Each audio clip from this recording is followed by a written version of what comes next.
एक बार एक भिखारी अपने जीवन से परेशान हो चुका था, क्योंकि उसे अपने जीवन को चलाने के लिए भीख मांगना पड़ता था।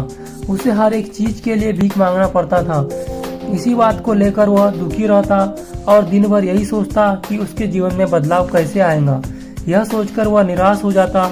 वह हर दिन देखता कि बहुत सारे निराश लोग, आंखों में आंसू लिए लोग और विभिन्न चिंताओं से परेशान लोग गौतम बुद्ध की तरफ जाते और वापस लौटते समय वे लोग बहुत ही खुश होते थे।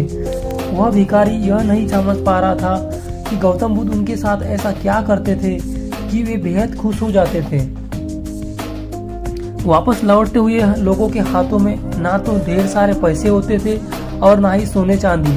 तो फिर ऐसा क्या होता था कि लोग बुद्ध के पास से लौटते वक्त इतना खुश हो जाते थे। यह सब सोचते हुए वह भिखारी भी निर्णय लेता है कि वे भी महात्मा बुद्ध के पास जाएगा और देखेगा कि वहाँ ऐसा क्या हो रहा है कि दुखी लोग उनके पास जाकर इतने खुश हो जाते हैं। वह बुद्ध से मिलने के लिए उनके पास चल पड़ा।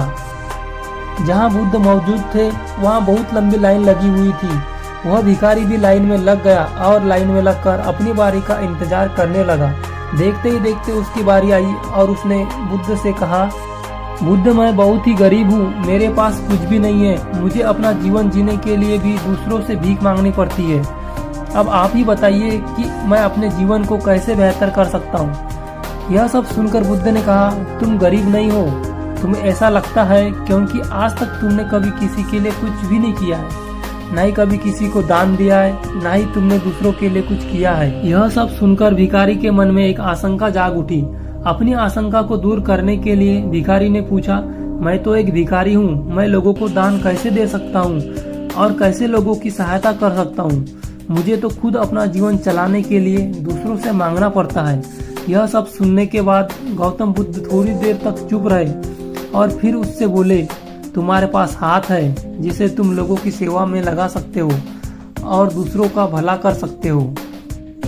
इसके अलावा तुम्हारे पास मुंह है जिससे तुम लोगों से अच्छी अच्छी बातें कर सकते हो और दूसरों का हौसला बढ़ा सकते हो। यह सब करते हुए भी तुम दूसरों की सहायता कर सकते हो। जरूरी नहीं है कि दान सिर्फ पैसों से किया जाए। हम चाहे तो हम शिक्षा का भी दान कर सकते हैं, चाहे तो अन्न का भी दान कर सकते हैं। ऊपर वाले ने अगर किसी को पूर्णतः अच्छा शरीर भी दिया है तो वह गरीब नहीं है, बस उसका दिमाग गरीब है।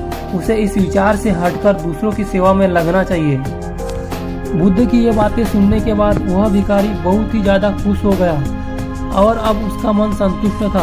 उसने वही बुद्ध के सामने निर्णय लिया कि वह आज के बाद भीख मांगना छोड़ देगा और कुछ ना कुछ अच्छा काम जरूर करेगा। दोस्तों, हम सब इस बात की चिंता में समय बर्बाद करते हैं कि हम गरीब हैं, लेकिन यह सत्य नहीं है। सत्य तो यह है कि जब तक हमारा शरीर पूरी तरह से बेहतर है तो हम उसका उपयोग करके आगे बढ़ सकते हैं और खुद के जीवन को बेहतर बना सकते हैं। अगर कोई व्यक्ति सिर्फ अपनी गरीबी पर ध्यान दे और उसे बदलने की कोशिश ना करे तो वह मूर्ख है। इसके अलावा हमें यह कहानी से यह भी सीख मिलती है कि दान सिर्फ धन का ही नहीं, शिक्षा, भोजन, अच्छे विचार आदि का भी दान किया जा सकता है।